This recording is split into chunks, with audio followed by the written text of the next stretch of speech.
Normally at this time during the week, we have Jordan Mailata. Short week for Jordan, so we got a great replacement. That is Sheil Kapadia, who we will not talk to on Thursday because it's Thanksgiving. Sheil's appearance, sponsored by Colonial Hyundai. Shop online 24/7 at colonialhyundai.com. Colonial Hyundai, the fast, easy, better way to buy a Hyundai. Congratulations, Sheil, with the Eagles' loss. You are now off the hook, and you can pick whoever you want moving forward. I mean, I felt a freedom earlier this week, and I was wondering what it was. And then I remembered we have this radio hit, and now I am free to actually express my opinion on who is going to win each Eagles game the rest of the way. This is exciting for me. You're not 2-10 on the year. Come on. Okay. Well, I have to be honest, Sheil. You squirming every time you made the prediction, and trying to get your real prediction in what you were saying, and then eventually saying the Eagles would lose 24-23 was one of my favorite things of the week, and I'm going to miss that. It was good. I think it'll come back at some point when I pick like 3 games wrong in a row or something. I'm sure you'll force me into doing it again. So it's not gone forever. Well, let me ask you this, Sheil. It's just something I felt at the beginning of yesterday's show, and that I wanted to ask you about. I was just like, that game on Sunday, they lost. Everybody's mad that they lost. I get it. I understand. Looked almost exactly the same as every other football game we've seen the Eagles play this year, except they lost by 3 points instead of winning by 3 points. How much of the 2025 Eagles did you see in that game on Sunday? Yeah, you're not wrong about that. I mean, they've played so many one-score games. They only have one win that was by more than a touchdown all season long. So I saw a lot of the 2025 Eagles. You know, you're right. It wasn't a different performance specifically offensively than what we've seen for most of the year, where they can't really run the ball. There are some possessions offensively where you say, ooh, I think they might have figured something out. This looks good, but it doesn't last the whole game. It lasts for a quarter. It lasts for a half. It doesn't last for a complete game. So, yeah, I think all those things kind of combined. Now, the fact that you had a 21-0 lead and blew it, that's obviously the major difference. But, yeah, in its entirety, the identity, the personality wasn't all that different. So starting the show today, I sort of said, given that we sort of know what the offensive line is going to be the rest of the year, sort of we may guess that may or may not Saquon might not be the exact same guy as last year, and we sort of know what Jalen is as a passer. I just think they should run Jalen more. I think it'll sort of create some leverage on offense, and maybe it sort of takes some of the pressure and sameness away and opens things up, though it does expose him to injury more, of course, if he's running the ball more. What do you think of that as a potential, not solution, but a way of maybe opening things up a little bit? It's kind of a two-pronged question, because I'm with you, where if you said, what's the easiest fix given all the things we know with this offense? Like, is there one thing they could just do that would make it look better? That is the thing, because you add all these things up and you say, what's different than the previous years with Jalen Hurts? And I think the big thing is the offensive line right now, the way they're playing, the way they played in this game is probably as poorly as they've played specifically with the run blocking as any time since Jalen Hurts has been the quarterback. So like you said, that's probably not going to change. So yeah, Jalen Hurts looks great as a runner. I mean, they do it 3 or 4 times the last couple weeks, and his balance on those inside runs specifically looks really good. But then you zoom out, and I think it's a Jeffrey Lurie question. It's a Howie Roseman question. It's a Jalen Hurts question, which is, we want to win the Super Bowl. We want to get to the Super Bowl. So right now, we are in great position to be a top 2 or 3 seed in the NFC. And can we live with some struggles offensively right now if it means once we get to the playoffs, we give ourselves a better chance of Jalen Hurts being healthy and then running the football with Jalen Hurts in the divisional round and the NFC Championship game? So it actually, I think, it's a great question, and I think it's a really hard question to answer organizationally right now. Yeah, I push back against this so strongly. Love Spike, and listen, I understand the idea of wanting to create something else for the offense to help move the ball. I'm just not, the risk isn't worth the reward for me in the regular season. If it's the postseason, I get it. You do everything you can to win a football game, but we got a $20 million running back there, and we got an offensive line that's supposed to be one of the best in the game. Let's figure out how to get him the ball and get positive yards there. I'd rather my running back take the punishment than my quarterback take that punishment. Yeah, I just think they're sort of out of answers there. It feels like to me, they've tried a lot of things with the running game. I mean, we're through week 12. One more thing to try, Sheil. One more thing to try. Willie Lampkin? Yeah, I mean, Nope, we got to get Tank Bigsby the ball more. oh, okay. Mix him in a little bit. Yeah, You give him do about that. 10 carries a game.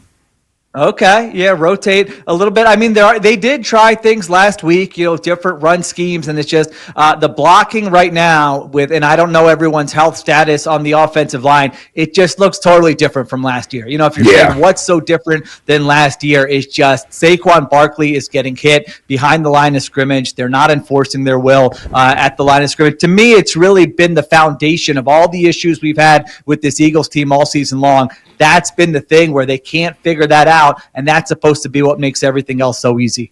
So everyone's mad at Kevin Patullo. This is replace Kevin Patullo week from generally everybody. The reality of just how much that helps. We saw Dan Campbell take over play calling in Detroit. I don't know that they had a great game right away. I don't know that we've seen many big changes there, and not many of us have very much confidence in Nick Sirianni as the play caller. So if you're not in the building, do you think that's a reality, the idea of replacing Patullo as the play caller either with Nick Sirianni or somebody else? I think it's possible. I don't know that it's going to fix everything, to your point there, but if they come out on Friday against a Bears defense that is horrible, they get turnovers and that's about all they do, which is a great thing to do, but just down to down, pretty much every offense in the NFL has moved the football against this Bears defense. So if you come out, national TV, island game, Black Friday, and you're scoring 13 points and you're not moving the football, it wouldn't shock me if they said, "Hey, we're not putting it all on." You know how the spin is. Yeah. We're not putting it on Kevin. It's all of us. But you know what? We needed a spark, and we just thought a different voice, and we got to change things up. Now, would that be Nick Sirianni? I mean, Sirianni's been there the whole time. He hasn't called the play since 2021. I don't know who else on staff would do it. I was going to say, who else could it be? Yeah, I don't know. The quarterback's I don't know. I guess it would be Sirianni. So I don't think it's like the most likely scenario. But yeah, I don't think it's crazy if you told me they come out on Friday and the offense doesn't play well. I almost feel like that, what's Howie saying? What's Jeffrey Lurie saying? Again, these are organizational decisions. Do they feel the heat and say, man, we just need a spark and we need to try something because we've tried 13 weeks and this is going nowhere with this offense? Now, when you rewatched the game, were you able to locate Jalen Phillips at any point? Did he play in the game on Sunday? Because we had two just monster performances from the defensive line, and it wasn't like horrible or anything on Sunday, but it certainly wasn't what we had seen the previous 2 weeks.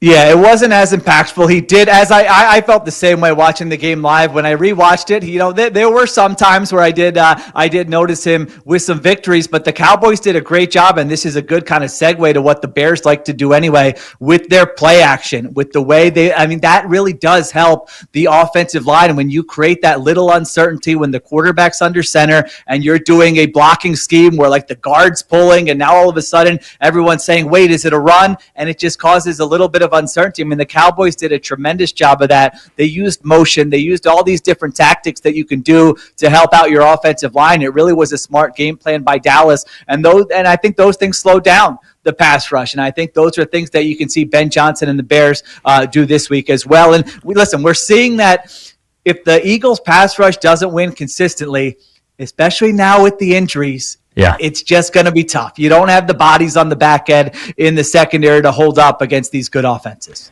So are the Bears frauds, or are they any good? Like, you look and they've given up more points than they've scored. I always think about that 2022 Vikings team when that happens, that lost in the first round to that very average Giants team. Are they any good? Like, what are we looking at on Friday?